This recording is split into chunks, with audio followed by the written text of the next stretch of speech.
Jake Asman Show will begin shortly. Thanks to all these great Patreon members who help support the show. Get your super chats ready. Jake will be here in just a moment. If you love the New York Jets, this is the place to be.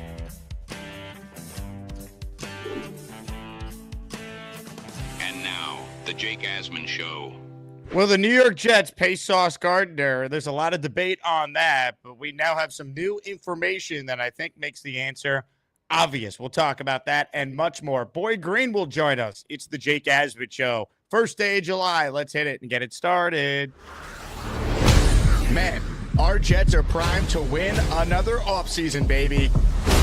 We bleed Jets green each and every day. Will the playoff drought finally end? Kings of the offseason, baby. This is what we do. At least we have Garrett Wilson.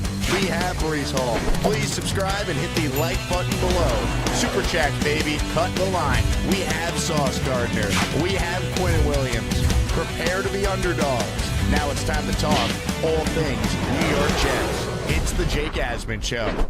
Here we go, here on a Tuesday. It is the 1st of July, which means we can officially say the New York Jets report to training camp later this month. The reason why I'm starting the show a little earlier than normal is because later today, from 1 to 3, I'm filling in for Michael Kay on ESPN New York. So you can listen locally on 8:80 a.m. or just download that ESPN New York app and tune into the show. My afternoon show that normally starts in the 4 p.m. hour might be delayed to the 5 p.m. hour today, so check the Discord for updates, but I do intend to do a second YouTube stream as we do each and every day. With that said, let's say hello right now to a good friend of the program, the great Paul Boy Green Esden Jr. BG, welcome back to the show, man.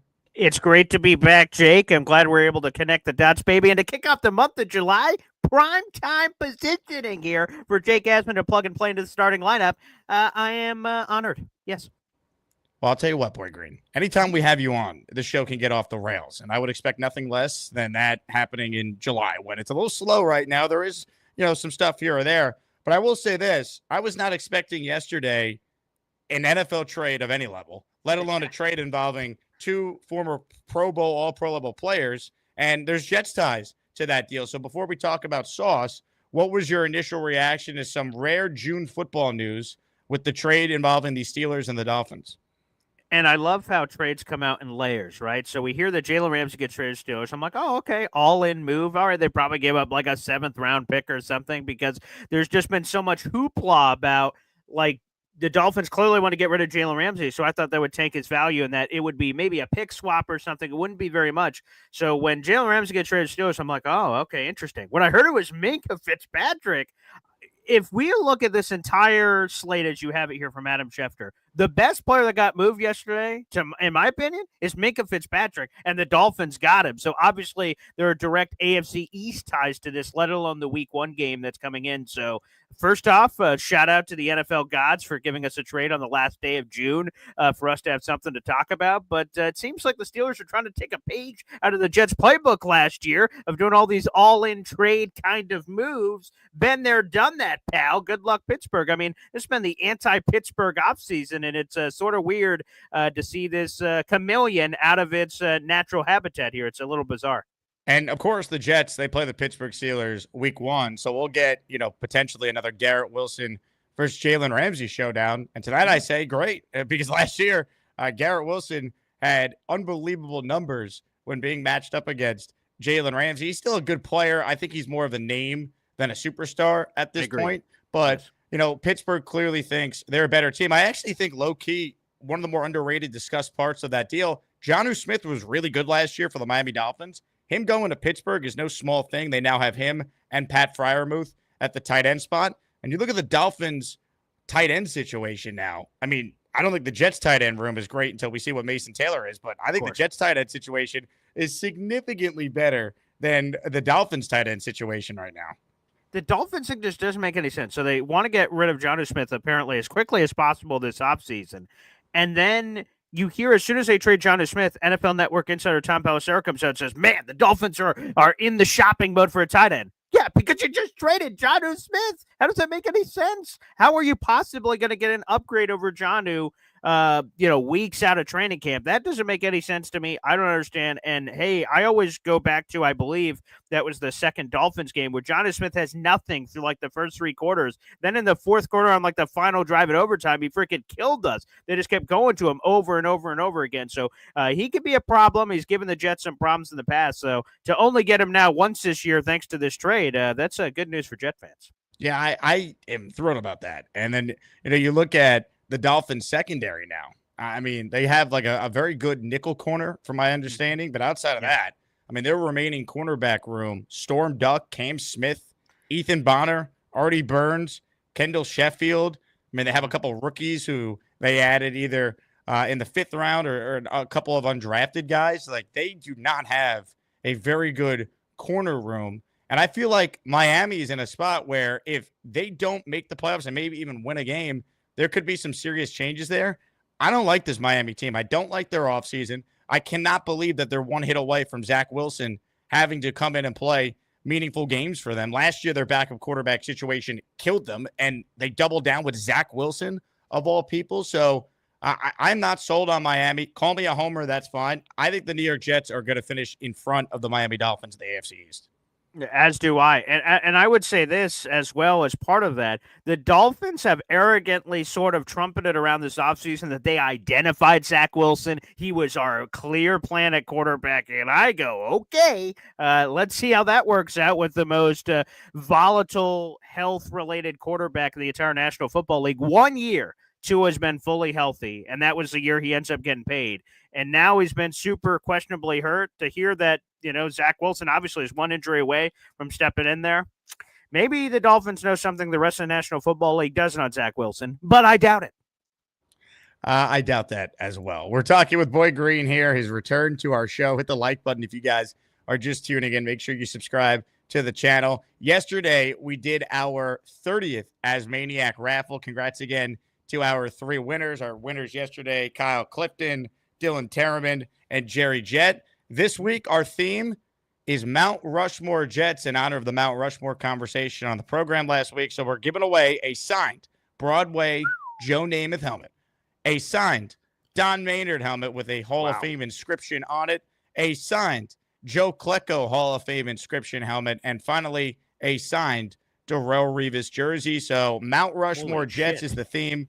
We'll do some daily giveaways as well, so stay tuned for that. Gift the membership to be entered in the Asmaniac raffle, and we'll start off July with a bang.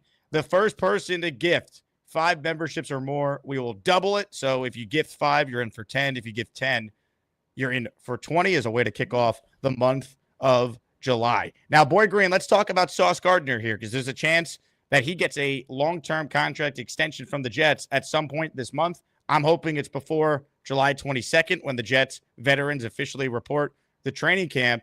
And I was reading a really good article on JetsXFactor.com. Michael Nania put it together. I'm going to put up a chart here that I want to articulate to the audience. So this breaks down Sauce Gardner's yards allowed by game in his career. Now, for context, in 2024, the NFL average among starting corners who have played at least 700 snaps in yards allowed per game is 34.3.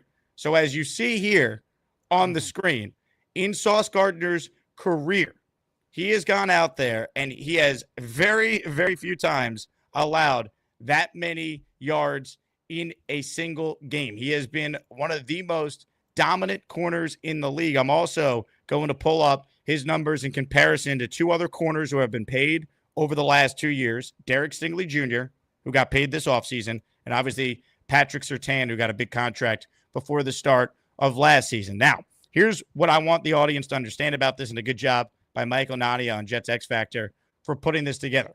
Sauce Gardner, in his career, has played 48 games in the NFL.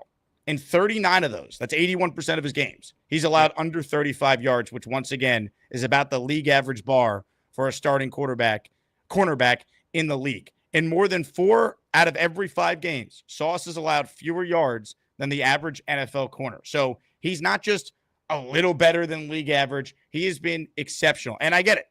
Last year, for his standards, was still a down year overall, and I'm expecting him to be better this year. But just some context that even in Sauce's quote-unquote down year, he still was so much better than most corners in the league.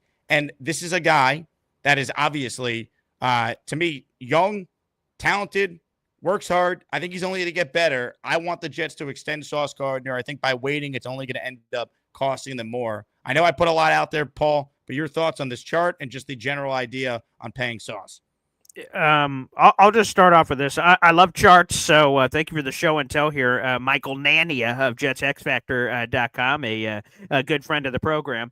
I would say this. I think we've really just sort of overcomplicated the Sauce conversation because when we've gotten to the offseason, there's been, and you mentioned it at the top of the show, a healthy debate. Should we pay this guy? Should we not?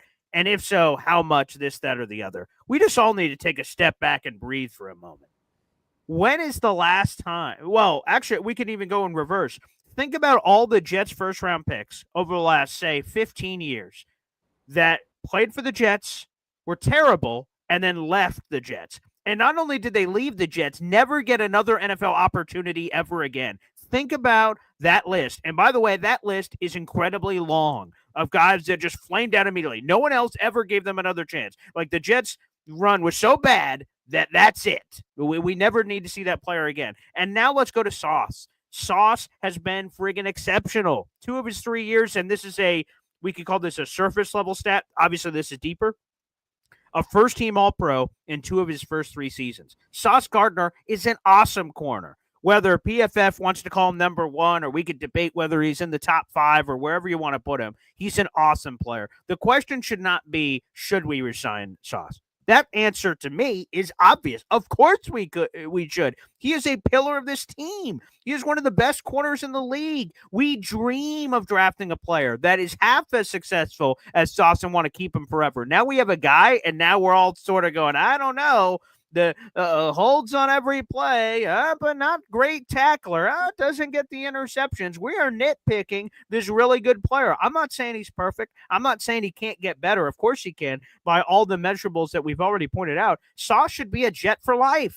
And what are we even talking about here? Of course he should be a Jet for life. And you want to know what? If the worst thing that comes out of this, Jake, is, geez, we overpaid Sauce, so be it. He's an awesome player. I want to keep our own. I don't want to hear another story of a first-round pick being traded. We had a run in like the 2015s moving forward of trading our first-round picks. Darren Lee, Leonard Williams, Jamal Adams. We had all of these first-round picks in a row that were traded before the conclusion of their contracts and sent off to another place. I'm sick and tired of those conversations. Let's keep our guys. I want Sauce to be a Jet for life. I don't give a flying hoot what anyone says. The people that are chirping on the outside saying, he holds too much. I'm like, suck it, baby. First team All-Pro. Suck on one of those. Oh, last year wasn't as good. Okay. Sauce set a high bar and he didn't live up to that. Well, if that's the worst thing that happened to Sauce, I think we're doing all right.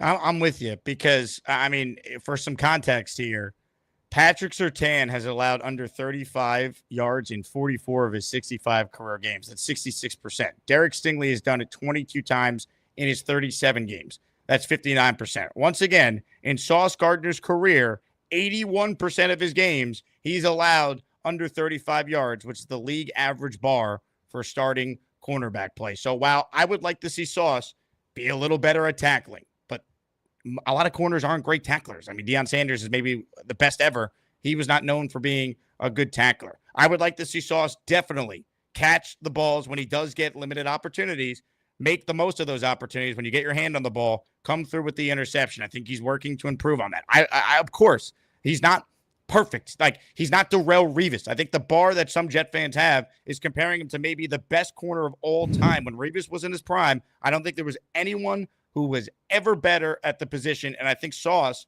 because of the fact he's a Jet, he gets compared to Darrelle Revis. But he is really, really good in a league where it is all about throwing the ball and the numbers back it up. He is really good at covering top guys. And I think he will be in a spot this season where they will use him better than how Saleh used him. We're going to see a lot more press man, a lot more blitzing, and they're going to ask more of Sauce. And I think he's up for it. I like the fact that he's been at all the offseason workouts and he was at minicamp and he said he wants to be a Jet for life, and he's taking the high road on social media when anyone is asking him about his contract. To me, this is the guy you pay. And when you compare his numbers to his peers, why wouldn't you get ahead of this and not wait and do what the Jets have done in the past, cost themselves flexibility by waiting? The best teams in the league sign their own, sends the right message. To me, it's a no-brainer to pay this guy. I really don't even understand those who are against it. Like, we're going to draw the line at Sauce. Have you watched what happens when you don't pay your own? You then go into free agency, and that's why you end up with Tremaine Johnson or Le'Veon Bell or the endless list of other guys the Jets have spent big money on that stink. I just don't understand. And there's a narrative out there. Oh, before you pay Sauce, trade him to somebody else, get a bunch of picks so you can get, well, maybe a Sauce Gardner again. What? How does that make any gosh darn sense? So I'm all over Sauce. He plays a premium position, very important in the league. Aaron Glenn, his head coach, played the corner position for 15 years. If you don't think Sauce has been awesome so far, and if this is what Sauce is through his first 3 years for the rest of his career, he's going to be a borderline Hall of Famer. But let's even go beyond that. If you don't think Aaron Glenn, who has been a professional cornerback for 15 years in the National Football League, can't help take Sauce's game to another level. Plus, look at the rest of this friggin' great coaching staff, particularly on the defensive side. That Dre Bly, he's a professional guy that came in. Steve Wilkes, he's been around the league. All of these guys are going to help Sauce reach another level. And I think this is another part we don't talk about, Jake, with Sauce Gardner. His head coach, Robert Saleh, who picked him, who chose him, who cultivated him, who helped craft him, was fired at the beginning of the season. And that shell-shocked a lot of these players on the team. Now, all of a sudden, Jeff Ulbrich, who's his defensive coordinator, who he was talking to a lot, all of a sudden, sorry, I got to run the rest of the team here being head coach. I'm sure Sauce felt like on an island, pun intended, about not getting the same TLC he was getting before. Now you got a brand new regime coming in that's installing all kinds of new opportunities. I think that's another part of the equation of why, for me, we need to give Sauce some love and say and understand what last year was, which, again, last year was not awful. It was not terrible, but it wasn't what it was the first 2 years. And there's a lot of legitimate reasons why it wasn't there for the first 2 years based on the absolute dysfunctional bullshit, excuse my Guatemalan here on the show, that we just saw. Like last year, of course that makes sense. So to me, I want Sauce a Jet for life. I hope somewhere over the next 3 weeks, Jake, you're giving a breaking news show here and sending out all the links. Hey, anybody want to hop on for the breaking news show? I'd love to be first in line to jump on that train, and hopefully we have that show, because that would be an awesome celebratory moment for Jet fans before we get to the season. Let's take care of our business. Let's re-sign our own. Both he and Garrett Wilson, for that matter, are foundational pieces for this Jets team moving forward, and we should all want them to retire a Jet. I want them to die a Jet, not even anywhere in the near future. They're very young. Let's live a long and healthy life. I believe the U.S. Life expectancy is 77 years of age, so it's a wonderful, beautiful life, but specifically, let's have these guys here forever. Amen. And look, once again, I'm just going to pull it up on the screen here for some context. These are unreal numbers when you really look at it. This is, once again, from Nania's story on Jets X Factor. Gardner is more than twice as likely to allow single-digit yards as he is to allow more yards than the average corner. He's allowed under 10 yards in 20 career games. Guys don't get open very often on him. So when Sauce obviously has to make some plays, sure, there's been some drops on some interceptions, and we know the tackling is not great, but that's not his job. The Jets as a collective are better at tackling. You're not asking as much from your corner to tackle. And also, once again, he gets compared to Revis. Revis was maybe the best tackler on the Jets during those teams. That's what made him such an anomaly. That's why I think he's the best corner of all time. I've never seen a cornerback who tackled that well as Darrelle Revis did, in addition to his legendary, island-like cover skills. But Surtain has been paid. Stingley has been paid. J.C. Horn has been paid. Christian Gonzalez is going to get paid by New England. The market's only going to go up. The cap goes up 20% every year. If Sauce goes back to being what he was his first 2 years, meaning he'd be an all-pro for the third time in 4 years, no one has ever done that at their position 3 times in 4 years.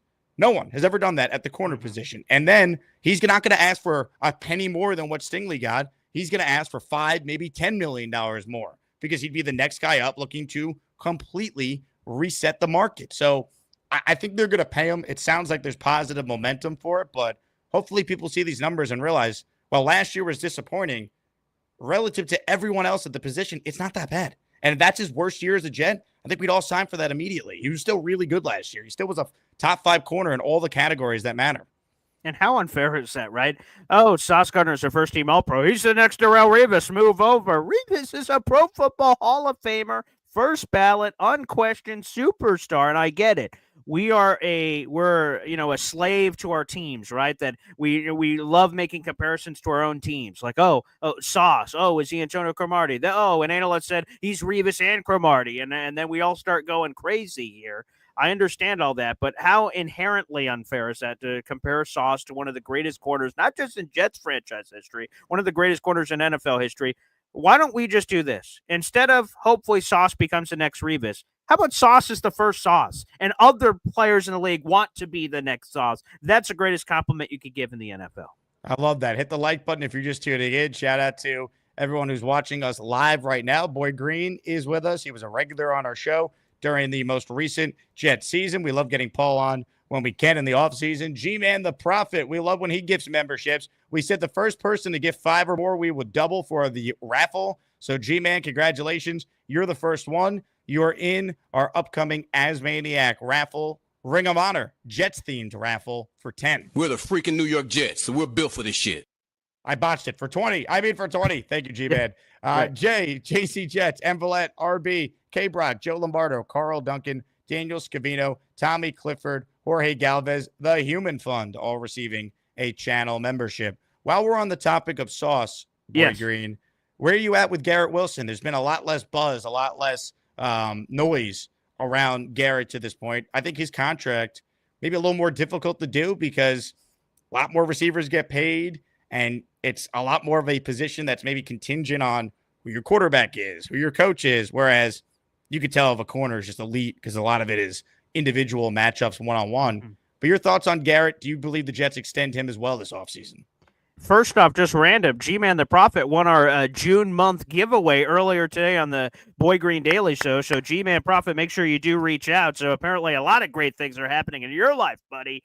So make sure you reach out, though, on some social media forum, G-Man. We'd love to get you your prizes for the contest earlier today. But to Garrett Wilson, let me make sure I get this right, Jake, because you're everywhere. Was Connor Hughes with you at the Combine? Is that right this year? Was that where he came on the show at the Combine, yes. Oh, Combine, okay. Well, because Connor Hughes said the same thing, and that was a viral clip from your show, is, explaining what is complicated, what is not. And he didn't think that Sauce Gardner's deal would be complicated because it's just basically a penny more than whoever the next highest paid guy is, which I agree with all the statistics and everything you just said. Garrett, to me, is the more complicated beast because I could see both sides here having their sort of conversations.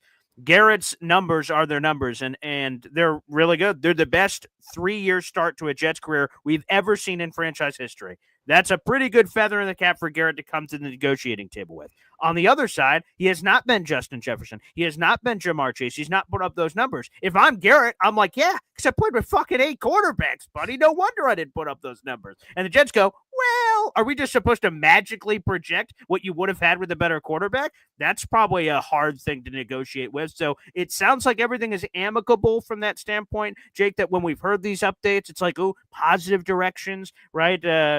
Connor Long broke that on the Jake Asman guest show with Jeremy Fowler in about the initial offers being sent out. And as the talks have sort of gone back and forth. So finding that sweet spot, we want to get into a debate and people are arguing on both sides. Garrett, where he should be paid.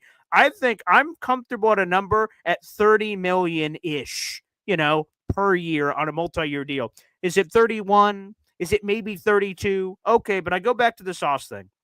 Garrett Wilson has been exceptional. He's been available. That's another thing we totally overlook. He's always healthy. And even when he gets banged up during games, he trots his ass back on the field and says, tape it up. I'm going back out there. He's been incredibly available. He's been consistent. And this is another one where there's some nitpicking. Again, I also want to make it clear that he's not perfect. Right? People blow up the Steelers, doink off the chest. That was a pick, and then the entire game collapses there. There's been a couple Garrett Wilson fumbles with the lack of focus and things of that nature. But come on, people. We are clearly nitpicking. This guy is awesome. He has a chance to be one of the really good receivers in Jets history. And the only reason I don't say best of all time is, Jake, I saw you're short on this, is that the Mount Rushmore, let's put some respect on Don Maynard's name, one of the greatest wide receivers in NFL history for what he's been able to produce. It's going to take a few more years for Garrett Wilson to catch up to the crazy-ass numbers Don Maynard used to put up in the day. So, hey now, with Don Maynard, God rest his soul, one of the great players in franchise history. So maybe, hopefully, we're having a conversation with Garrett and Maynard being in that same breath in the future. But either way, I'm paying Garrett. Again, my number is 30, 31, 32. That's sort of my ceiling. That's where I think we could go. Again, if we overpay Garrett a little bit, so be it. I think he's a foundational piece for this offense. He's clearly the straw that stirs the drink, but it is, understandably, a little bit more complicated based on all those factors. I can understand the Jets team point, but I can also understand Garrett's point himself. That's what makes it, more difficult to discuss. Isn't it fascinating how this fan base goes out of its way, bends over backwards to try and justify terrible quarterback play, like the Zach Wilson defenders, the truthers. But when it comes to Sauce having a down year for his standards, they conveniently forget, hey, unlike Zach Wilson, this guy actually showed you he was one of the best in the league at his position. He was a 2-time first-team All-Pro. They try and nitpick Garrett Wilson's game like, dude, this guy's had over 1,000 yards with 8 different quarterbacks thrown to him through his first 3 years in the league. He plays through everything. He never makes excuses. Like he's a winner. Teammates love him. It's fascinating to me why this fan base bends over backwards to defend garbage players when we have really good players who want to be here and we're arguing whether or not they should get extended. Like, come on, man. You pay your own. That's what you do. And I think they're going to. And I think a real sign of this was when they paid Jamie and Sherwood. Not the same thing as far as the level of player or contract, but Aaron Glenn said in the offseason, we want to pay our good young players. And when they delivered on that promise with Sherwood, that showed me something because a lot of people said, no way would they sign Sherwood. He's not a Glenn guy. He might be a little smaller than the prototypical Glenn linebacker. They didn't draft him. They didn't develop him. They're just going to let him go. And Aaron Glenn laughed when that basically was presented to him. And he said, he's a really good football player. We want to keep really good football players. Like, we overcomplicate this. Sauce and Garrett, both really good young football players, not even in their primes yet. Pay them both. That's what you do. And Jamin Sherwood, by the way, is a top 5 highest paid linebacker in football at the time of his deal, getting that $15 million per year. So they're not afraid to dip into those elite waters for the right guys. And the one criticism we hear about Garrett Wilson all the time is that, oh boy, causes some problems, could be this. This guy's clearly passionate about winning. It hurts him when the Jets lose games. It hurts him to his core. And I want 53 of those kind of guys on the team. So for the people that criticize that, I don't know what you're talking about. I want passionate guys. I want people that ride and die with wins and losses, that are not just collecting a paycheck, go up, we lost, but who gives a shit? My check cleared. No.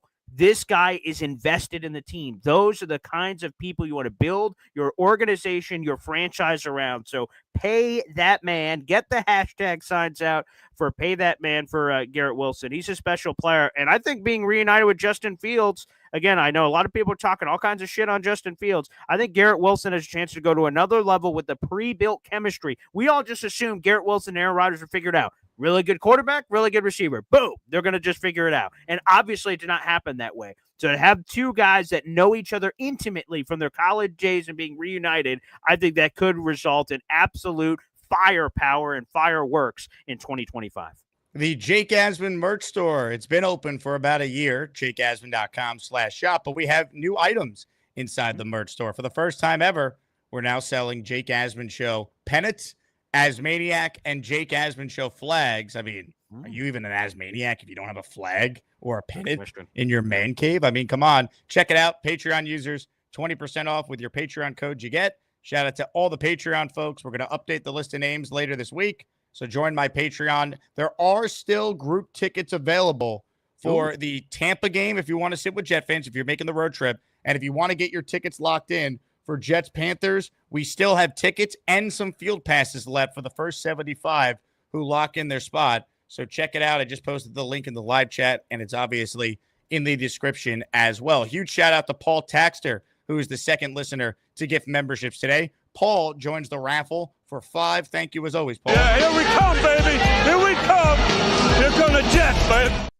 These are the people who got memberships from Paul Gadget, Brian Glick, that's our guy, Coach Obrick, Jet Life 407, Victor Smith, Ali Shafi, all receiving a membership there. And, man, you hate to see this, boy Green, but Memberships are memberships. Patriots 12, 6 rings. Ah. Just gifted a channel membership. Dun, dun, dun.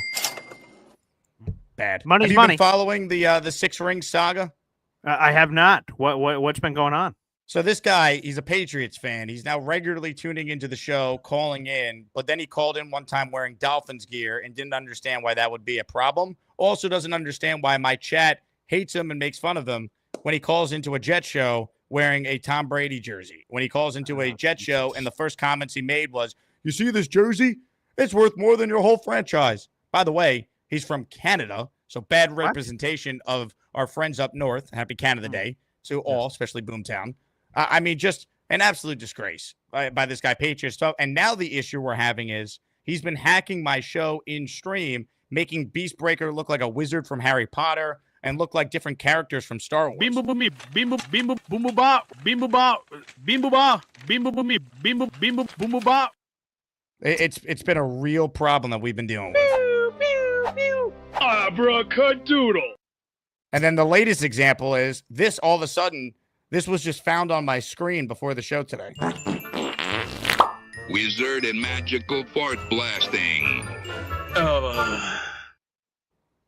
So I'm not sure what to do about this. I don't know how to get him away. Wow. Okay. Well, I've got no advice on how to deal with this situation. This is so unique. I don't know how many people have ever dealt with something like this, but wow. I can respect the people that are willing to, non-Jet fans, and you have a lot of them here on the Jake Asman shows. We've seen through the call-in lines of people from different fan teams, but you're so compelling that, damn it, they're interested in watching and entertaining and tuning in. It's actually impressive. Super chat from Chef Kev. Fastest food review, Chef Kev. Jake and Boy Green, my second cup of coffee. Life is good. Thank you, Chef. The number one Austrian Jet fan is back. Where you been, Austrian? Hope you were doing well. Appreciate your support here with the super sticker. We got a super chat from Dan who says, give Sauce and Garrett the same contract, 33 to 35 mil per. I might be a little high on both. I do think they could sign for roughly around 30, 31 or so, and that should get it done with both guys. Mm-hmm. I think so too. I think, 33, 35 is a little rich. Again, to the point, if that happens, the show is not going to start with, "Oh my God, what a wild overpay by the Jets." I hope that's not the first thing I'm saying. If so, shoot me, because we should just be excited about these guys being locked in long term. 100%. Comments, questions, super chats, cut the line. We'll do some calls with Boy Green here coming up. This is going to be a shorter show than normal, and we will start later than normal this afternoon. I'm filling in for Michael K today on ESPN New York from 1 to 3 Eastern time. So that is why Paul was nice enough to join me in the 9 a.m. Eastern hour today, so I could still give you guys your usual 2 shows a day as we kick off the new month of July. Boy Green, your thoughts on Woody Johnson buying a stake in Crystal Palace? Frankie V, friend of the show, New York Post Jets podcast host, he was concerned about Woody moving the team to London. Are you? I am not. I know all the ties over there. There's also all the new international market designation rules where each team holds stock in other countries. It's part of the NFL's global expansion. And I understand a lot of people are connecting the dots forever there. You know, with all due respect, with everything people say about the Jets and all the jokes, they're the New York Jets. They're one of the, and I know it's not in the same way as the Packers or the Steelers, but in their own way, they're a needle mover in the NFL. They're an iconic franchise to the original levels of this league. If anyone's going to London, and maybe some will eventually, the NFL has wanted this forever, tune into the Jacksonville Jaguars, who is an expansion franchise, and they joined in the 90s. If anyone's skipping town, it's the Jaguars. It's not the Jets. Let's get real. I completely agree. I don't think we have anything to worry. Now, do I think Woody in a perfect world would have the Jets play at least one game in London every year for financial reasons and to grow the brand internationally? Sure, but that's a major difference than a team that has been in New York since 1960 uprooting themselves and going to a different country. Right. I had a couple of one of the shows I love doing every year is the NFL Schedule Makers, and I reached out to him, and Blake Jones was the guy who joined this year as the senior NFL director of broadcasting for the National Football League, and he says their plan is to eventually do exactly what you just indicated. Every team has at least one international game built into the calendar. There's 17 games, eventually 18 games, and that 18th game is the international game that they sort of move around, and everyone has to do it, and that's just part of the new standard operating procedure. but there's a massive difference between one game and then the full move over. I don't see that. Yeah, I am right there with you. Comments, questions, super chats, they cut the line. What's your take on Malachi Corley as we start to look ahead to training camp? That to me is one of the more fascinating roster decisions the Jets could potentially have to make. How many receivers do they keep? Do they keep a guy that the previous regime traded up for and used the first pick in the 3rd round on? Your take on Corley and whether or not he's on the 2025 Jets in week 1. I don't know I can't remember how you felt about this at the time.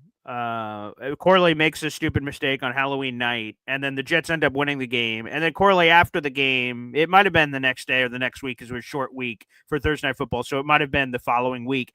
But he just sort of was asked about it, like, oh, geez, what about that fumble? And he just gave this attitude like, whatever, I don't care. We won the game. What are you talking about? Oh, man, did you learn any lesson or anything from that? And he was just very dismissive, very didn't give a shit about it. And that bothered me as a guy because, like, to me, if I would have been in that moment, obviously I'm not an NFL player. I was never a college football player. My football career, unfortunately, ended in high school. But I just would have the accountability of, like, I can never do that again. Critical mistake. I hurt my team. He just had none of that kind of stuff, and that bothered me to my core. But what I will say is I think the Jets were inherently unfair to him. That Texans mistake happened in week 9 on Thursday Night Football. Where was Corley the first 8 weeks of the season? He was a healthy scratch all over the place. They drafted him, said they had a plan. They clearly did not. He had 1 catch for 4 yards prior to week 9. He has that moment. It's perfectly orchestrated, perfectly cut up. We've never said that for a Nathaniel Hackett play in our lives, but they perfectly executed this great play for Corley, and he was supposed to walk in untouched for a 19-yard touchdown. Obviously, that did not happen. He's starting off on a clean slate. This Jets wide receiver room is Garrett Wilson and a bunch of guys. So there's all kinds of opportunity for Corley to take over. And I think with this particular construct, Justin Fields, Tanner Engstrand, the creativity, I think Corley has a lot of unique opportunities to make some plays in this kind of offense, but he has to prove himself. And the other thing is his undisclosed injury apparently has been dealt with. So hopefully the previous 2 or 3 weeks after mandatory minicamp ended and the next 3 weeks that we sort of have until Corley has to report on the 22nd, get healthy, young buck, and then get ready to make up some serious ground. If not only you want to make this roster, but quite frankly, carve out a role for yourself, which again, I think is possible with Tanner Engstrand and Justin Fields. I think there's some good opportunities here on the plate for Corley, but he's got to fix his attitude and get healthy. Nick Bigelow with a super chat here. Thank you very much, Nick. When is the last time the Jets won in London? The Jets, they won their first ever game they played in London. They beat the Dolphins in the Fitzpatrick year in 2015. 2015. Chris Ivory, right? Yep. Yeah, that's a good one. Revis had a pick in that game, I remember. That was the last time they won. It was going on at the same time that the Mets were either in the NLCS that year or they were in the World Series. Because I remember I lived with a bunch of Met Jet fans in college, and that was, the Jets were almost secondary because the Met fan was so excited then, of course, with their team in the World Series. But that was the last time the Jets had a winning record that season. And that was the last time they won in London. They lost, of course, against Atlanta in 2021 in Salah's first year with Zach Wilson. And then they lost last year after I traveled all the way to watch them lose to the Vikings in an excruciatingly painful game that turned out to be the final game for Robert Saleh as the Jet head coach. And I remember that Falcons game, the Jets defense said, I know what to do. Let's put John Franklin Myers one-on-one with Kyle Pitts in the back corner of the end zone. And spoiler alert, that didn't work. Yeah. By the way, this Jet Nation guy was probably the biggest hater of the idea of paying Sauce and Garrett. Says if the Jets pay Sauce and Garrett over $30 million, they would be the only team in NFL history to have 2 non-QBs making over $30 million. You're just dead wrong about this. I mean, the Bengals have 2. It's not true. It's a lie. And the Bengals, by the way, I had 2 receivers alone making over $30 million. Yeah. I think actually T. Higgins might be just north of it at 28.75, but still, there are multiple players that are all making $30 million plus. The Jets would not be the only team to do that. So that's absolute malarkey. And also, we're going to see more of this because the cap continues to rise every year. So you can't look at old figures for this, for the sake of this point. Anyway, just say you don't want to pay Sauce and Garrett. Don't use this as a reason why. That makes no sense. Also, you say non-quarterbacks. The Jets aren't even paying a quarterback more than $30 million per year. So that gives them the unique luxury to be able to spend that money in other places. Like, come on, man. I mean, Justin Fields, I believe, is the 20th highest paid corner in the NFL this year. Think about that. 20. Come on, man. 20. Unbelievable. Comments, questions, super chats. They will cut the line. Hit the like button if you are just tuning in. I'm checking to see right now how many memberships we are away from being able to add another channel emoji. because we learned yesterday that the chat is demanding a Kyle Clifton Edgemo, as we say around here. So I'm checking right now. Unfortunately, the number is a lot because YouTube is incredibly greedy. To add our 35th channel emoji, we need 131 more members. So hopefully we can get that over the next week or so. The problem is YouTube is so greedy that when people get the membership, and you know this on your channel, Boy Green, literally it's a month to the exact time it was gifted, and then they expire. So it's a huge issue. I'm pulling it up on the screen here so everyone can see what I'm talking about. We need 131 more memberships to add the Kyle Clifton Edgemo. But I believe in our audience, so I'm not ruling it out completely. We will see if we can get that number over the next week or so. With that said, let's hear from the man himself to get us going here with your calls.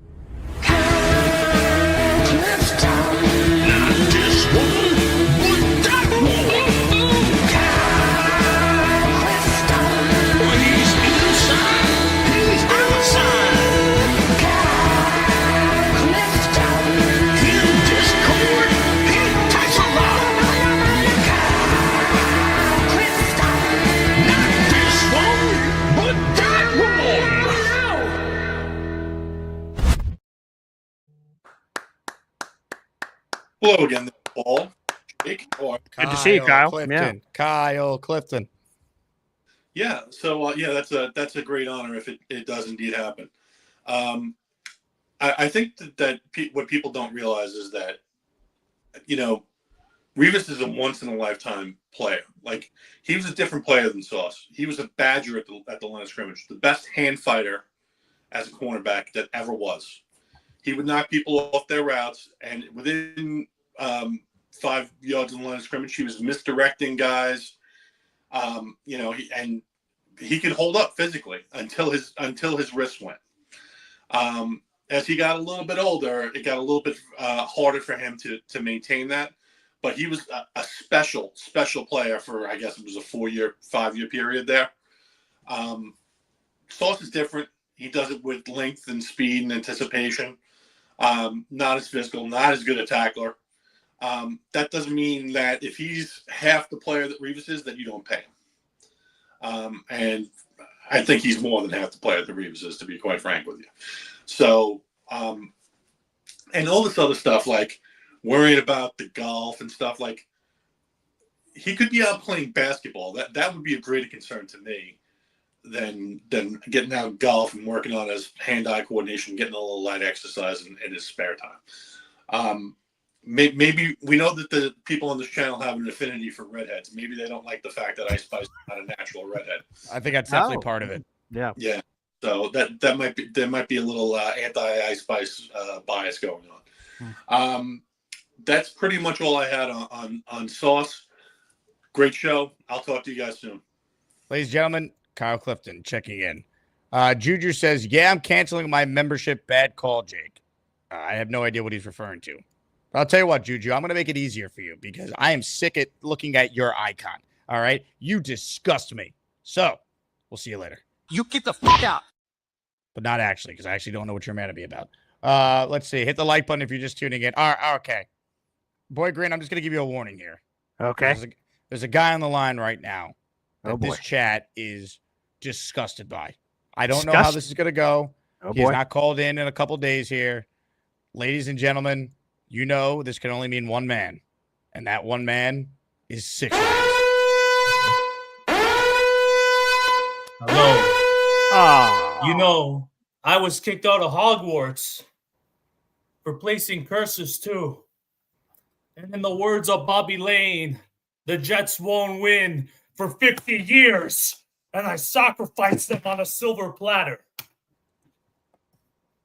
It's cursed. And For as long as I can remember, ever since I was a little boy, it was my dream to go to Hogwarts. People always told me, Beast, you're not a wizard. You don't know magic. But I said, I don't care. I'm doing it anyway. And guess what? So what did I do? I grabbed the nearest wand and started flinging it around. Pew, pew, pew. Abracadadoodle. Now nobody disrespects me because I'm a proud graduate of Hogwarts. And listen up, 6 Rings. Keep talking and I get a spell for you behind the 7-Eleven. Sacrifice. Bimbo boomy, bimbo bimbo boomo bop, bimbo bop, bimbo bop, bimbo boomy, bimbo bimbo boomo bop. And your show. It's I'm not gonna me. fucking rip your thumb. Yeah, right. not a Bullshit. hacker. Don't lie to me. Don't lie to me. I'm not a hacker though. I Don't work at the you hospital. lie. I don't know how Don't to do you that. lie. Don't you lie. Beast, Don't lie to I don't me. know how to hack. Listen, Don't lie to me. I work at the hospital. Don't I'm lie not to a me. hacker. Don't lie to me. Don't lie. I got you right where I want you. I got you. Wizard and magical fart blasting.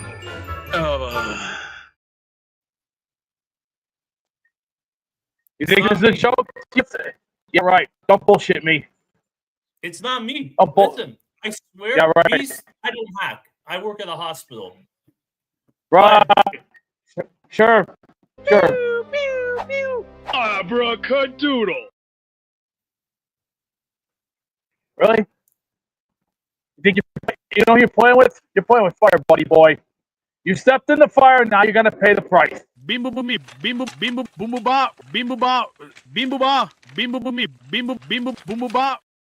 Just enjoy the Patriots as we destroy the Jets this year. And the Jets are going to get 2 wins maybe. And they're going to get an elite quarterback. And they're Help me, Roby One Kenobi. You're my only hope. end of the day, I will hack and put a curse on this show forever.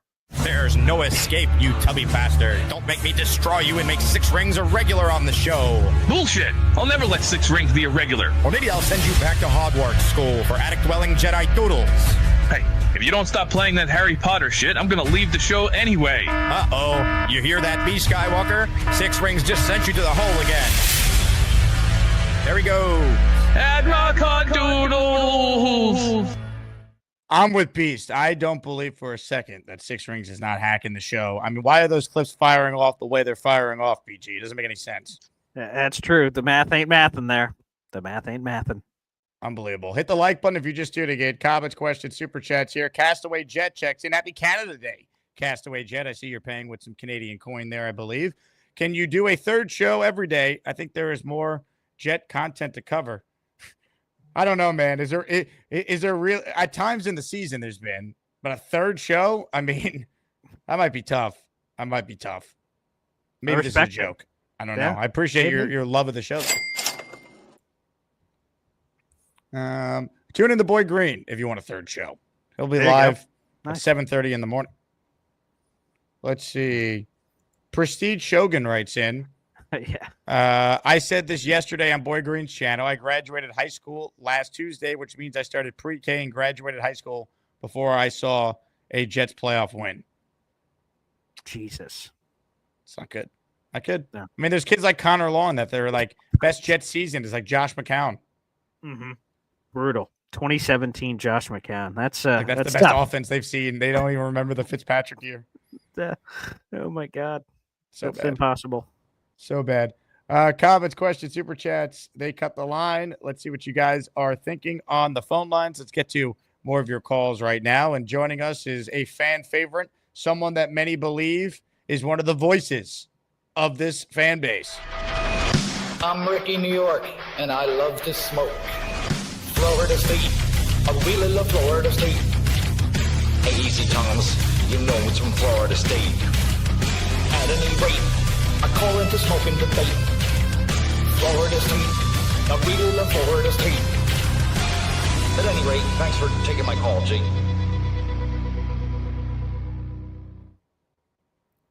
Hey, morning, fellas. How you doing? Ricky. Ricky. Well, hey, I don't know about all this stuff with Beast, and I did not go to Hogwarts, but still, I can make all For as long as I can remember. Ever since I was a little boy, it was my dream to go to Hogwarts. People always told me, Beast, you're not a wizard. You don't know magic. But I said, I don't care. I'm doing it anyway. Enough of the hacking 6 rings. It's got to stop. Yes. Well, I can make all that negativity disappear. Oh. Because we are headed in the right direction. Now, I know a lot of times that people call in and all they want to do is call in and tell you, I agree with you, Jake, but I don't agree with you, Jake. I love to push back. This is what I think. I know that you said all along that Sauce is the easier deal to get done because he had the 2 All-Pros. However, I would argue that, even though, say, Garrett hasn't been the top receiver in the league, Garrett has been consistent. He's had different offense to learn over and over again, different coordinators, different quarterbacks every year. And despite whatever kind of garbage we saddle him with, he's still 1,000 yards every year. And I think that consistency will get him paid first. Sauce is coming off a down year. Garrett is not. And for that reason, I actually think that Garrett's deal gets done first before Sauce's. The other thing that I want to talk about is, which I've already talked to Boy Green about this, everybody seems to think it's a foregone conclusion that Quincy Williams will be gone after this year because we're not going to pay 2 linebackers that kind of money. I would push back in saying the salary cap is going up so much each year. We could afford to do it, not to mention the fact that most teams don't have 2 linebackers as good as what we have. When Aaron Glenn first got here, Quincy was one of the first names that he called out, like as a guy that we want to build this team around. I think that them paying Sherwood when it's Quincy's contract year is a brilliant motivational tool to help Quincy take it to that next level. Glenn has already told him, these are the things I think you can get better at. And like he said all along, he's in the habit of keeping good players. I think all those guys stay. If there is any player on the entire team that I think might be looking at their last year here, unfortunately, it would probably be Brees, even though I really like Brees. But Quincy, Garrett, Sauce, all those guys, I think are all staying here. Ricky, very good points. You get the fuck out. I'll say this. I do see a scenario where Quincy has a rebounded year and he plays like he did in 23, for example, and they try to maybe work out some sort of extension in season, not a long-term one, but maybe they tack on another year, give him a raise, something like that, because I do think Quincy is capable of bouncing back. It's going to be interesting what happens with Brees, though, because if they're out of it early, it might make sense just to move on from Brees and trade him than lose him for nothing if you have no plans to keep him. If they're alive at the deadline, they're not buried, you would think Brees is probably playing well considering what we believe they want to do offensively, and I hope he kills it for the Jets. And then, guess what? You worry about it in the offseason. Maybe you extend him. Maybe you use the franchise tag, but we'll see what happens with Brees. I know everyone likes Braylon Allen and Isaiah Davis, Boy Green, but I still think Brees Hall is clearly their best running back. I don't even think it's like by a little bit. I think it's by a lot. Yeah, I think we do project a lot. Again, it's sort of what we said about Sauce and Garrett, that we criticize whatever their flaws or imperfections are, right? Like Brees had a ton of fumbles last year. He had like 5-6 fumbles, the injuries, the durability concerns, and all these things. And we just project and say, but look at Braylon and Isaiah. If you project for them and say they've only done a little, but if you extrapolate it, they're doing this. I think sometimes you go a little over the top, overrating sometimes your own players in certain environments. Brees is the best player on this team, but I agree with your sentiment. If we're out of it at the deadline, you can make a conversation about trading him. If we're in the mix, all right, let's ride it out and figure it out in the offseason. Hopefully he helps us go to the playoffs or anything crazy. And then if we lose him, so be it. Look what he gave us in 2025. I think that's more important than some random pick in the future. Breaking sports news on the Jake Asman Show. I just decided we're doing a daily raffle. I'm giving away a signed Don Maynard photo at the end of the show. It includes a certificate of authentication. It's Ring of Honor week on the show. We're already giving away Don's helmet. Later in the week, a Joe Namath helmet, a Joe Klecko signed helmet, and a Darrell Rivas signed jersey. But now, gift the membership or send it a $10 super chat or higher, and we'll spin the wheel at the end of the show for someone to win a Don Maynard 8x10 certificate of authentication photo. Shout out to the greatest Jet receiver of all time, number 13 in your playbooks, and number 1 in Boy Green's hearts. If you call into the show, you now earn a raffle ticket. And let's continue now with some calls. Jason is in Jerusalem, and he's up next. What's up, Jason? Hey, Jake. Hey, Paul. How you guys doing? Excellent. Thank you, Jason. All right. I mean, all this talk about these contracts reminds me of Keyshawn back in 2000. Mm-hmm. So, in retrospect, good deal or bad deal, what they got for Keyshawn? And who do you think they'd get more for in terms of Garrett or Gardner? Well, Jason, beyond the two number ones, did they get anything else for Keyshawn? I'm not remembering. That I don't remember. I mean, they turned that in basically into John Abraham and Anthony Becht. Right. Did they get the third as well? That was Cole's, or was that their pick as well? Ooh, that's a good question. I can't remember if they ended up getting the third that year, which would have been Lavernius Coles. I'll have to double check that in a second. But you're saying so. This, like, basically what happened with Keyshawn, having the same conversation basically 25 years ago that we could be having now with Garrett, and whether or not to trade him or keep him, basically? Absolutely. I mean, the reason they traded him was due to the money. They put more money in the defense, and Groh didn't want to put it in the offense. All right, let me that was the look whole up thing. Keyshawn said that trade detail. Parcells promised him, and then Groh came in as head coach and traded him. All right, yeah, let me look up these trade details. Let me see. All right. Yeah, it looks like that was it. It was just Keyshawn Johnson exchanged for what ended up being the number 13th overall pick and the number 27th overall pick. So they got 2 number 1s for Keyshawn, and that's it, it looks like, according to this article. All right. Either one of them you trade for 2 1s? I wouldn't trade either for 2 1s. No, I wouldn't. I would not. Okay, as we sit here today, was it good that they traded Johnson, or are you still upset? Are you still disappointed in that trade? I mean, you could argue it worked out because Herm came in and they made the playoffs 4 to the next, or 3 times in 5 years, so they overcame it. And they also, I mean, what made the Keyshawn trade effective was look where they drafted Lavernius Coles. Look where they drafted a guy like Jericho Cotry a bunch of seasons later. Right, 4th rounder. Yep. They found guys outside of round 1. So it's like, yeah, they obviously used a first-round pick on Santana Moss, but they also were able to find really good players on day 2, day 3 of the draft at that position, and it's something the Jets have not done since then. Since Coles, basically. Yeah. Maybe Curley. Yeah, Jeremy Curley was a nice player for a little bit. That's fair, but he wasn't as good as Lavernius Coles, right? Right. Plus, I mean, Curtis Martin's touchdown pass helped mitigate the pain as well.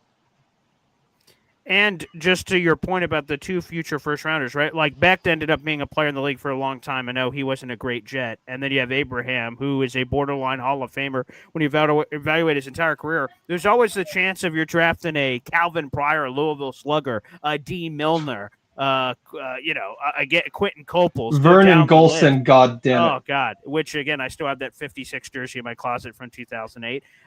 So, there's that. Again, it sort of goes back to what I said earlier about the Sauce thing, about trading him and getting 2 number 1s, which is what some people projected. And then you hope to find another Sauce Gardner. Again, the only way to me that I'd be willing to go in those waters if that player did a Jamal Adams and fired his way out of town and started, being a cancerous thing where he's tearing everything down, causing all kinds of issues. Thankfully, neither of these players seem to be swimming in those waters, at least at this point. So until we get to that nuclear level, I'm not willing to do it. I agree with you on that point. Last thing, Brees or AVT, who's more likely to be gone next year? Good question. I'll say Brees because of his position. Right. I mean, but obviously Detroit they got to values running back. That's true. They drafted running back first round. So, that's the thing. Detroit drafted Gibbs. Yeah, Gibbs. First round when nobody thought that they would do such a thing. We don't know how Glenn feels about that. We don't know if that was his preference. That's true.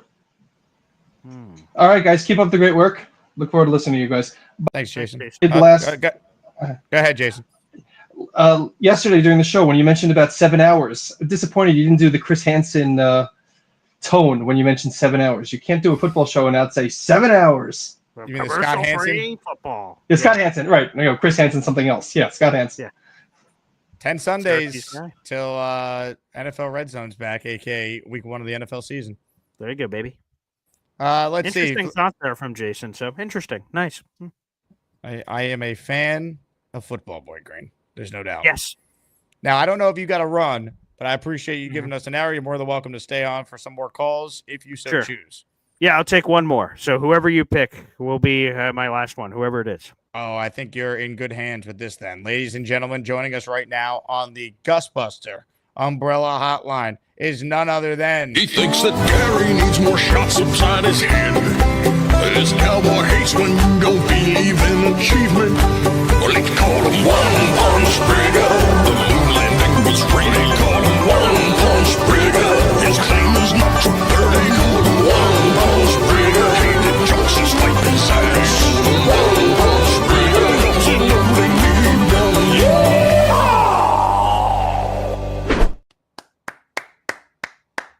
Hey, good morning, gentlemen. The legend. There's a dynamic duo today. How you doing, guys? What's up, Dave? Hey, what's going on, man? Well, I'm trying to stay safe here. We had to kill 2 yellow jacket nests out of my back deck yesterday, so I have to try to get them out of there. Jesus. Oh, that sounds terrible. I'm hiding behind the screen here to like make sure everything's safe. Please do. So it was a long day, to put it mildly. I went to work, went for a long walk, and woman had to deal with these yellow jacket nests. Then I find out that my pest guy got in a fight with some road rage. The guy knocked him out. Mm-hmm. Wow. Yeah, you got to be careful today. I told him, don't ever get out. He got out. The guy confronted him. He pulled his vehicle in front of his. I told him he should have never got out of the truck. He could have got shot. You know what I mean? It's terrible, the stuff that goes on today. But we got rid of those nests, so I had to try to go out there and clean them up today. So yeah, there must have been thousands of yellow jackets. I don't know how they got over there, but it's just like one of those things that happen. Things happen overnight. So, we took care of it. It was a day of achievement. Put it that way. Did you punch the nest, Dave? You just go bam, one punch style? Jake, if you saw those yellow jackets, no way I'm going next to it. We had to try to spray it from like long distance, and he looked like Gary in a space costume, It was crazy. I love crazy. it. But anyway, I mean, we all know they have to sign Mr. Gardner and Garrett. They can't afford not to sign them. Number one, they're 2 good players. Can you imagine a bad publicity just getting rid of these guys and they go somewhere and they become better? I'm giving Sauce a mulligan for last year. Everybody's doing a bad year. He's got to improve. We all know he's got to improve on the tackling and interceptions. But, it's going to be hard because those things generally, they're innate talents. It's hard to improve on those things. I just hope he puts up enough hard work in there to do it. But who are we going to get, who would we get? What, draft choices? You know what happens to those. They could just fall into the air, draft choices. You already got a good player. Just try to make them better.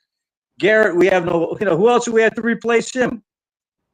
I mean, he's our number 1 receiver. You get rid of him, who do you have? You don't have anybody else unless you develop somebody or draft somebody next year. So they got to pay these guys. It's just the way the system works. I laugh think they to will, see Dave. The thing is, it's like, I think they're going to pay them, but I'm hoping they have the foresight to understand, get it done now, because long-term, it saves you money, helps you build out the rest of your team, and I think it sends the right message to the guys in that room, and I think that's important with a new regime to show that you're going to take care of your own, even if you weren't the regime that brought them in. Right. You have to pay your own guys, and they haven't been doing that lately. They paid Williams, Quinn and Williams, but he was few and far between. I mean, we have to keep our own guys. The thing is, we know the problem last year was the coaching, and the coaching let these guys down. They didn't, they inhibited Sauce Gardner's development by not letting him travel, by not letting him go, use man-on-man more. The solid system, a lot of people give him props, but I will never give him props because he was just he used that wide 9 to the detriment to the team. They gashed us in the run game. I mean, it was pathetic. The defense last year was absolutely pathetic. I mean, so you got to give these guys a year to give them good coaching, and then once the year is up, we'll see.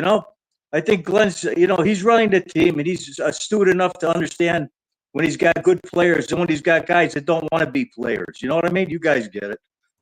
So this year, we hope for the best. I'm hoping we can win. I'm always shooting for the playoffs. I'm not going to say I'm not one for predicting records. I just want to win. I want us to have a winning attitude. We got to start here. We're starting from basically scratch again. I mean, that's it. So we'll see what Fields happens. I didn't like the report that Nick Ferrier gave on Paul's show yesterday about Justin Fields when he said he didn't see much now of improvement during the early training session. So I mean, that's something to be worried about. He said he didn't see much difference. So I mean, he's got to be able to come off that first read. We're also going to be dependent on tight ends, and we know our tight ends got to prosper this year. They can't be like last year. It was awful. So there's a long way to go here, but we have to be optimistic. Okay, now on to the next point. That's Louis, Mr. 6 Pats, Rings, 12, whatever you want to call him. I mean, this guy would even be rejected by Patriots fans. They know a fraud when he could see him. Now he comes on here and he starts he starts trashing us. It's awful. It's just awful. I mean, I don't know what Beast is going to do with them, but one thing I know is we have to make them pay for being here. I explained that in the past. $200. Yeah, I mean, and as far as being involved in the raffles, I mean, you got to disengage this guy from winning Jets gear. This is no good. I don't know how you're going to do it. He's when somebody comes into the raffle, you have to give him a fair chance. But I don't know. He already won one of the prizes, Dave. That was the problem. I know you're stuck with this bum. I know. You're stuck with him. I don't know how are we going to get rid of him? I mean, I don't know. I know how to get rid of him, but we'd have to be face to face. We're gonna make him sleep with the fishes, Dave. Wow. Okay. Yeah. It's we have to just leave the gun and take the cannoli. That's all. All right, ladies and gentlemen, Paul, there he is. Let's go, Dave Brigham. God bless you. Charles and Bobby need to get a job. This cowboy hates to see us maniacs complain. What they call him, one punch breaker. You need to get a job. What they call him, one punch breaker. The beast is on his ass. Call him one punch breaker. Has anyone seen Bean Mac and call him one punch breaker? You only need one.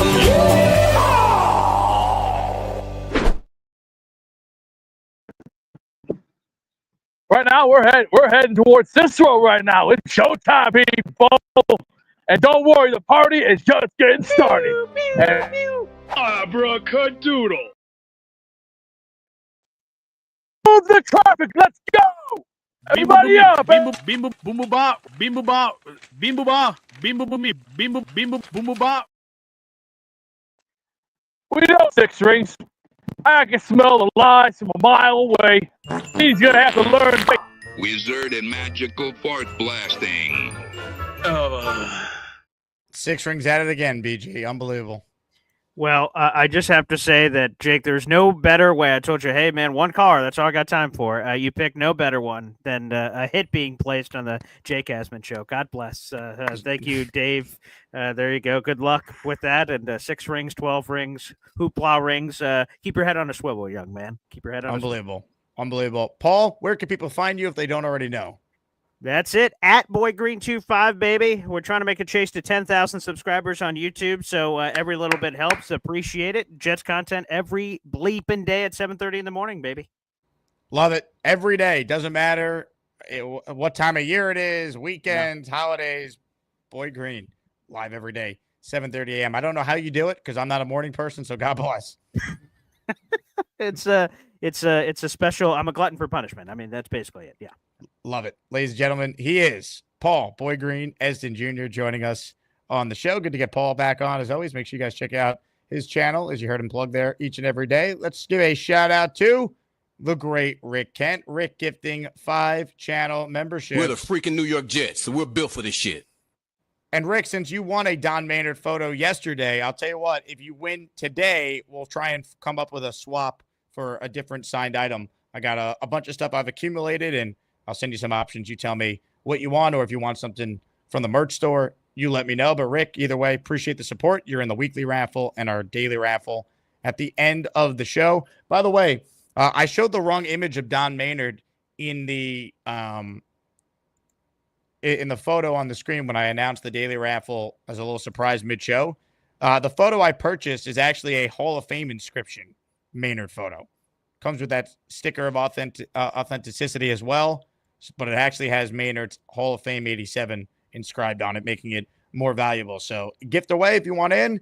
Call into the show and earn a raffle ticket now until the New York Jets start training camp. Open phone lines. Reminder, we are not going live today in the 4 p.m. hour. I'm hosting on the radio from 1 to 3 today, so check back around 4:45, 5 p.m. for our second show on the day. So if you're wondering, Jake, where's the show? Because I get tweets or DMs, where is it? That is why. So hopefully people will be able to relay that message if they haven't done so already. All right, open phone lines. Call in. Anything Jet-related on your mind? Do you think they should pay Sauce? Do you think they should pay Garrett? Will they pay both? Thoughts on the trade yesterday? I don't think Miami got better. I know. I think Pittsburgh improved.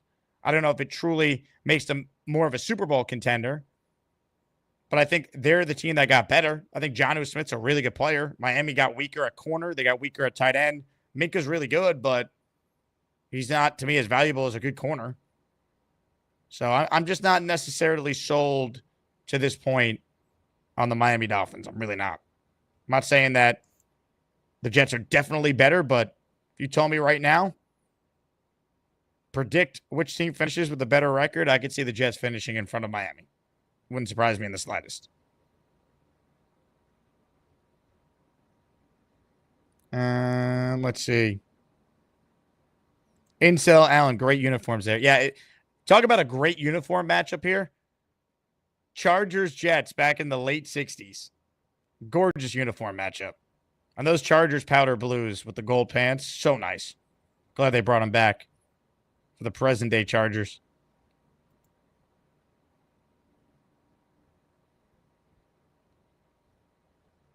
Let's see.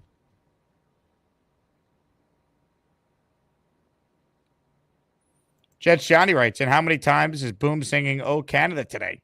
Happy Canadian Day. Happy Canada Day to all our Canadian listeners, especially our committee chairman, Boomtown.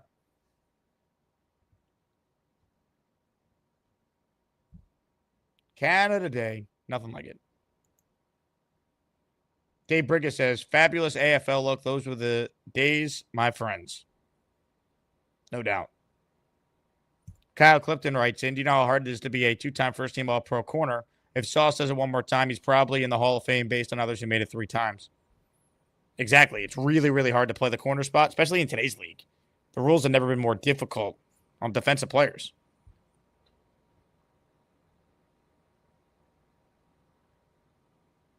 It's true. All right, here's what we're going to do. We're going to take a quick break. Load up your calls, and then we will end the show in style. Appreciate all of you tuned in here. Talking Jets, talking NFL, maybe a little Ask Jake Anything coming your way as well here on our first show on the day. And the pick is in. To announce the 13th pick in the first round of the 2023 NFL Draft. Representing the Jake Asman Show, here's Gator McCluskey. With the 13th pick, it looks like we have a trade with the Green Bay Packers. I'm going to pass out.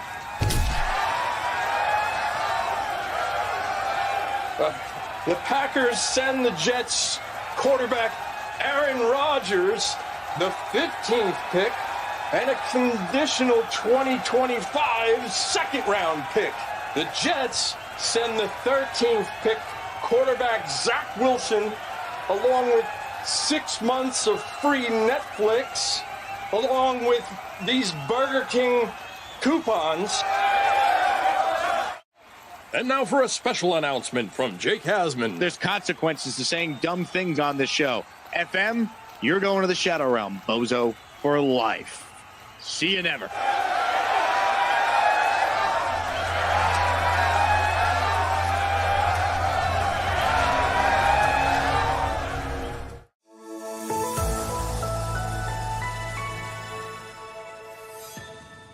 Let's get back to your calls right now. Let's go to Charles, who's up next on the Gus Buster hotline. What's up, Charles? Hey, Jake. Look, I was pleasantly surprised. Well, let me rephrase that. Just Dwayne Brown is a bit. The Russian Minister of Defense, Sergei Shoigu, and the General Chief of Staff, Vasily Gerasimov. I'm sorry. You have like some weird pain fetish. I understand that, but sorry, I am. Oh my.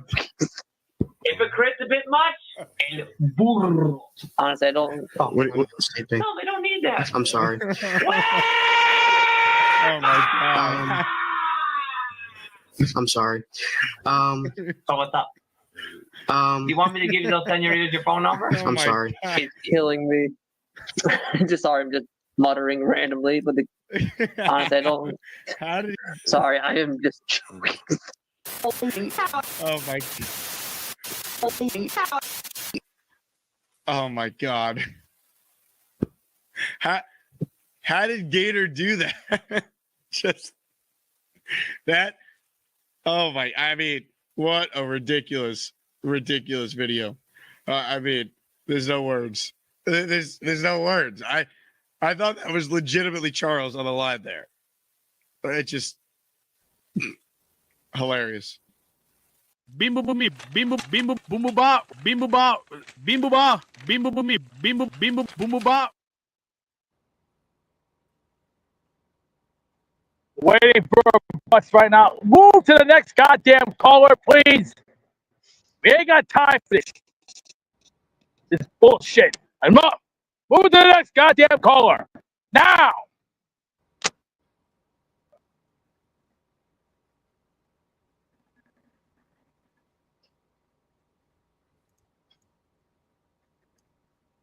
All right, here we go. All right, let's go. Go ahead, ladies first. Ladies first. Route 62. All right, here we go. Go ahead, ladies first. Bimbo boomy, bimbo bimbo boomo bop, bimbo bop, bimbo bop, bimbo boomy, bimbo bimbo boomo bop. God, 6 rings is relentless, man. Glad we got control over the show again. Comments, questions, super chats, cut the line. Jets Johnny says, bro, that R2D2 shit is unbelievably hilarious. It's actually B2 Beast 2, Jets Johnny, but I appreciate it.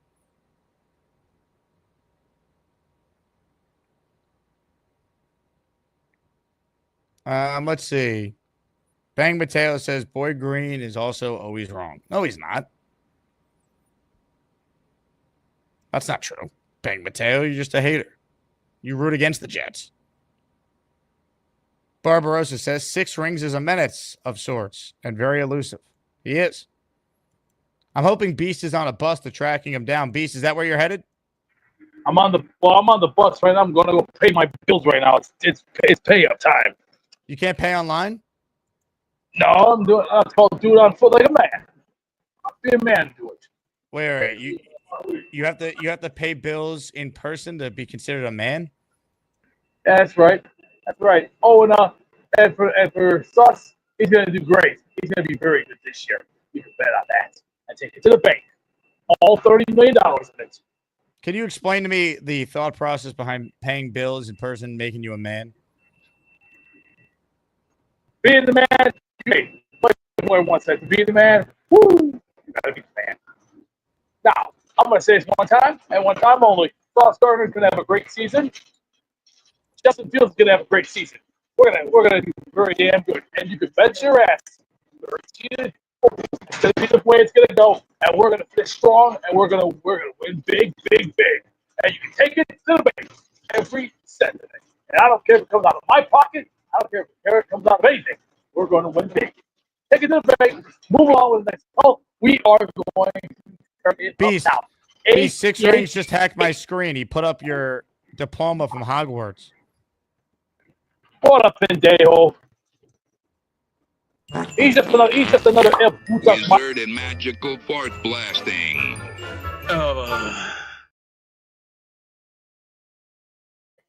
What a retard. 6 fingers. Abracadabra. Time to go. Whoa.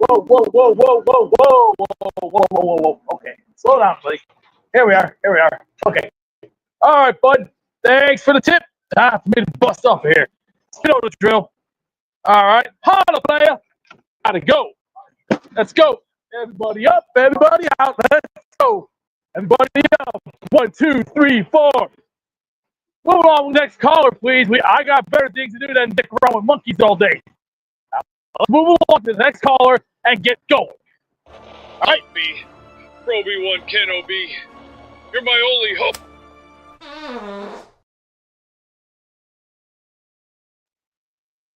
Unacceptable. Oh, shit. There we are. Go ahead, Chief. Are you ready up there? For as long as I can All right, remember. let's go.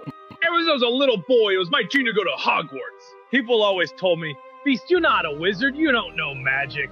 But I said, I don't care, I'm doing it anyway. Okay, we're good. Okay. All right, we're good? Okay, good. There's a start. We're good, Beast. Start I of just the day. regained control of the show.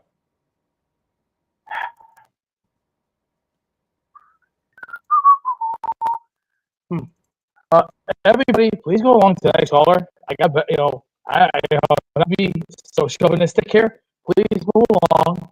Hey, Dave Brigger wants to know if you use a cane. Too strong for that. Oh. I use that, please. Use it all. Whole shot. And whatever comes back, bring it on back here. Don't worry. We'll take care of it from here. We'll take good care of it. No question asked, no fun intended. Everything's pay, and everything's about getting it done. You want to earn your keep? Get off your ass and do it. Okay, there's our start right there. Thank you very much. Here comes number 2. Here you go. Take round number 2. All right. Where are you? Everybody's got it. At the currency exchange where you have to pay bills like they normally do. This is a business, not a requirement. Okay. Is that all in there, ma'am? Ma'am? The whole shot in there? Okay, good. All right, get that out of the way. We'll move to the next round. We'll go round by round, pound by pound. It's called you want to keep. You have to do it. This is everyday life. Hey, everyday Beast, life. you're saying your cane is actually a wand. Is that true? Whoever the bulls are, I don't personally give a monkey's bottles nutsack because I don't believe in fairy tales. Bro,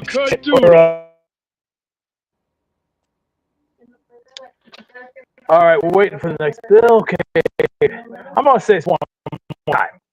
Harry Potter trash has to go. I'm sorry. I'm For old as school. long as I can remember. Ever since I was a little boy, it was my dream to go to Hogwarts. People. Wizard and magical fart blasting. I know it's you, Six Rings. I definitely know it's you. So stop flying and come clean. If not, I'm going to yank your balls out of your throat and I'm going to break your brains in half. Next bill, please. There you go. Oh, and ma'am, you're going to need the $2 because you're going to want that as well. Yeah, there you go.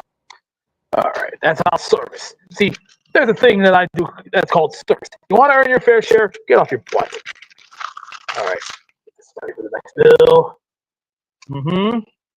All right. Is that all good? All good. Because it's not you. I'm talking to the lady here at the desk. I'm not talking to you either. All right. Okay, thank you. Just be patient. Learn patience. Roby 1 Ken OB. You're my only hope. All right, that one's done. Is that correct? Yeah. All right, bring it on out. All done. And then you got one down to one more. And then I need to do a bus pass because a day pass is $5. That's nothing to me. I could use that. That's nothing new. Ain't nothing new. Not at all. All right. Okay. Are you in a Waffle House, Beast? No. We are at a currency exchange, a public place. Ma'am, 138 right there. I'm going to put that in because these jack-offs, all they want to do is raise taxes, get in, up the yin and yang. Well, they're not getting it. Oh, they want their fair share? Pay it up. Do it the hard way. Earn your keep. Move on to the next caller, please. I'm not trying to be ignorant, but this is your show.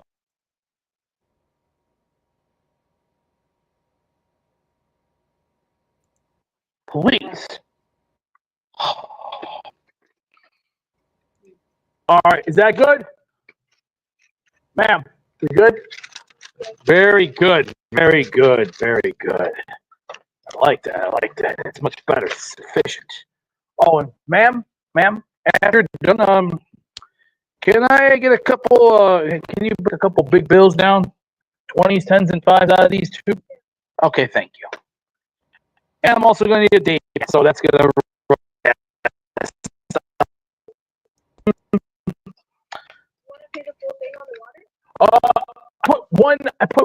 I just gave you them. I gave you them for the amount right there. What they're trying to do is scam people for that. Wait. Say what? I'm only going to put 140 because I don't have a lot like that. Correct. So I'm trying to explain.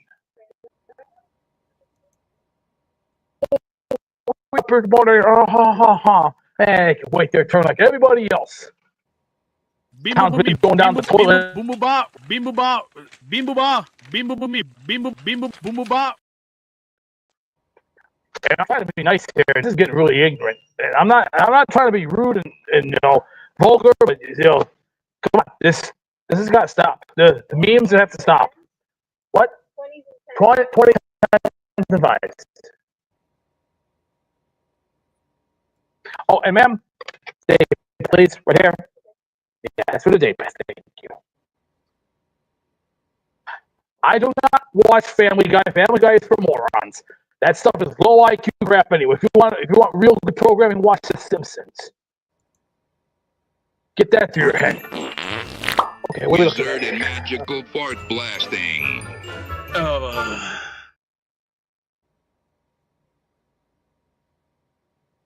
What happened right there?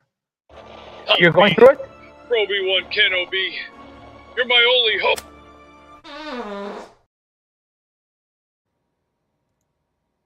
All right, my day pass coming, and next thing I'm doing, I'm heading to Cicero.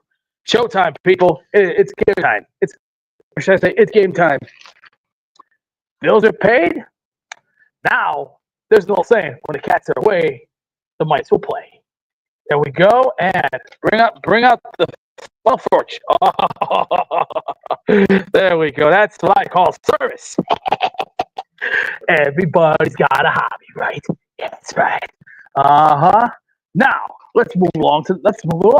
Gracias, mijas, and happy 4th of July to you all. Now let's get moving along. All right, punk, open up. Come on. Let's go, you. Come on, get your ass out of here. Get your ass out of there. All right, now, just takes. We're gonna play. This year is not gonna be not gonna be an easy season, but we're gonna play rough. We're gonna be dirty. Abracadabra. You could take that, shove it, because I know it's 2-6 rings. For as long as I can remember, ever since I was a little boy, it was my dream to go to Hogwarts. People are pew pew pew. Abracadoodle. Look, hey, Busto, I'm not gonna tell you dumbass again. I'm gonna slap you around like you were my bitch in Tijuana. So ese vato, just remember, I got your name, I got your ass. You Help me, Obi-Wan Kenobi. You're my only hope. Let me just say this one more time. I got your name, I got your ass. You will not laugh, you will not cry. You learn by the numbers. I will teach you. Now get up, get on your feet. You just gotta ask yourself. Let me finish, Dad. Let me say this one line like Hartman said. I will unscrew his head and shit right down his neck. You don't remember that movie, do you? That's Full Metal Jacket, 1987. Oh, I know that I film. want you to watch that. That's a quote. Hey, Is that Full my Metal Jacket was a great military movie. It was. What'd you say? Repeat that, please. Said Repeat it was. that. I don't watch that shit. Full Metal Jacket is my movie. And my movie. Same with Terminator. Terminator also was in Indiana Jones. Okay. Look, Hi, Beast. whoever the son of a bitch is playing with that shit again, I'm gonna stick that right up the culo and make sure you shit it out with Metamucil. He's 6 rings, isn't it? He's hiding in Canada because he's a pussy with yellow panties on and a pink stripe up his back. He just doesn't respect you, Beast. That's the problem. Well, he's a pussy. He doesn't respect. He knows how to his ass with the belt. You should have heard what he said about you His ass with the belt. Well, he's lucky I don't have a big rope in the garage because I would love to put the rope around his neck and squeeze him to death. Next time he talks, I'm gonna put the lie detector on him and see how much lies he can come up with. I've seen some liars in my life. Let me just say this. I've seen him jumping on go, hey, it's like cheap sex. Easy come, easy. Okay. How's Beast doing? Is he calmed down yet?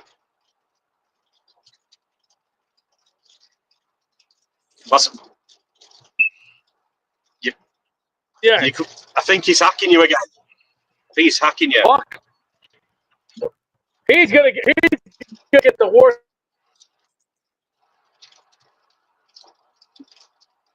I can't believe that 6 rings doing this to you again. Motherfucker. He showed up Look, with 6 rings on the grin. Said my wand's not wood, but it slithers in. No phoenix feather, no dragon core. It's his pork wand with a thirst for more. He yelled Expelliarmus mid shower time and made 3 Hufflepuffs slip on his slime. Got it out in class and the Gryffindors blush. Now it's in his waistband where he keeps it tucked. Slinging charms from his bed. Got some magic mail on his head. Expecto Patronum from under the sheets. Everyone knows you're a wizard beast. Got caught in the dark with a glowing tip. McGonagall screamed, put a glove on it. Saw the basilisk and started to laugh. You're the second biggest snake in this gaff. Having sexual relations with his best friend. He's gonna Ravenclaw at your back again. Clean yourself up, you're covered in muck. This is a family show, we've seen enough.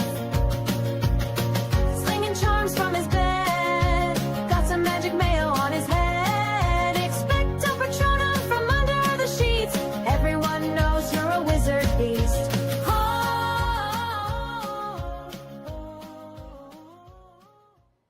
All right, I can't. 6 rings. He's just dominating the show. Daz, I'm sorry. I think you understand. We can't do any more calls. Every time I go to a call, he hacks the show again. So let's just get to the raffle and move on with all our lives. It's time to announce the winners of the weekly Asmaniac raffle. Let's spin the Jake Asman Show Wheel of Champions and find out which Asmaniac is winning an epic prize.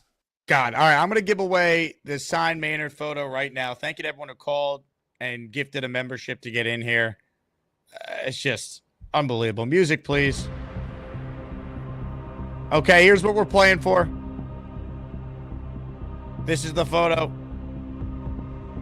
I will send it to you if you win. Just send me a mailing address. We'll get it sent out to you this week. It's Hall of Fame week on the Jake Asman Show. Mount Rushmore week. Ladies and gentlemen, thank you again, everyone who supports the show, especially on July 1st when there's not much going on. Time to spin the wheel. Frank says I missed it to enter. Frank, you want in real quick? You deserve the benefit of the doubt, Frank. Super chat or gift, and I'll throw you in. I'll give Frank 10 seconds here. By the way, that song by Daz, I mean 6 rings. Unbelievable. that I just played. All right. Is Frank going to join? He wrote okay. Now remember, the show's on a slight delay for anyone watching live. What I say, you guys don't actually hear until about 8 to 10 seconds after I actually say it. Holy crap, I'm glad we waited. Frank P, 20, guy just dropped 20 memberships at the buzzer. Pause the music for a second here. I got to count up Frank's name 20 times and put him in the damn raffle. What a country. I pledge allegiance to the flag of the United States of America and to the republic for which it stands, one nation, under God, indivisible, with liberty and justice for all. Frank P, are you kidding me? I thought you were just going to put in one. That is incredibly kind of you, Frank. Thank you, man. Really appreciate it. Good luck. I'm going to take a second here and accurately count up 20 names.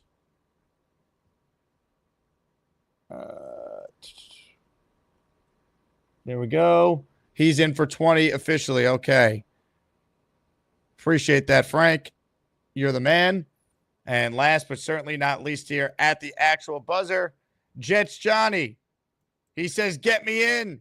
Jets Johnny, we're putting you down for 5. Here we go. Jets Johnny, one of the greats.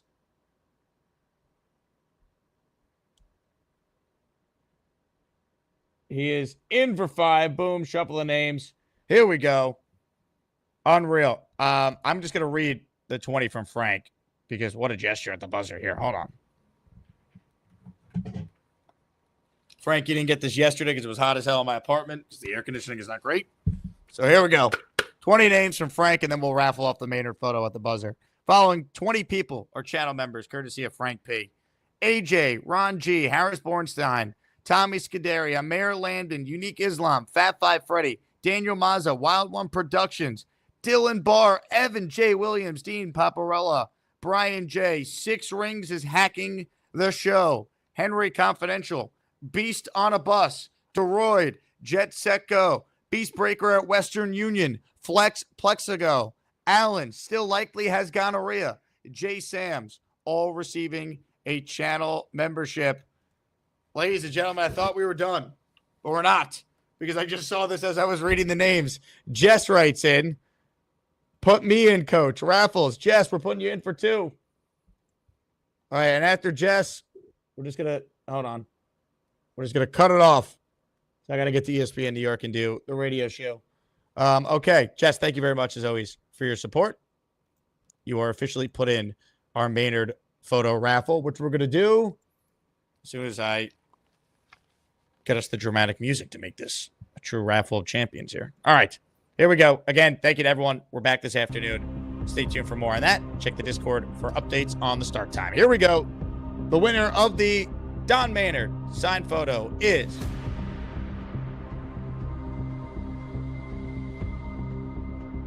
listener Frank P. How about that? Frank P., I'm glad we waited for you. You're the winner, my man. Congratulations. I will get this sent out to you this week. How about that? He was the second to last person or third to last person to enter the raffle. But ultimately, it's Frank who's winning a piece of Jets history. Unreal. Frank, thank you. Congrats to everyone who supported the show and entered. Oh, Frank P says, Jake, that is for Stack. Please gift it to him. Boom. Frank giving it to Stack. That's awesome. Well done, Frank. Appreciate your support, man. It truly means a lot. It's slow right now. Views are down, which means less YouTube revenue. So I'm really relying on the super chats and the gifted memberships to provide the income for the month until we get back to the usual show with all the Jet news coming out of training camp. So appreciate you and everyone who supports. You guys are great. We'll do more giveaways all month long. Listener appreciation. You can enter the raffle always for free if you call in. So again, thank you all. Thank you to Boy Green who hopped on for the first hour.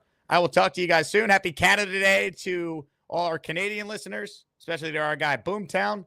I'll talk to you guys once again after I get done with radio today. I'm in for Michael K from 1 to 3. Until then, farewell.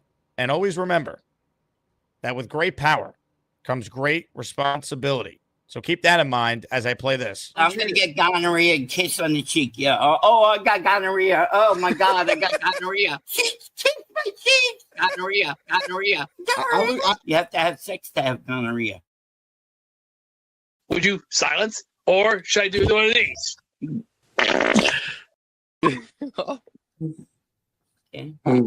Do the left one. Oh, no. We'll get down to yet. Take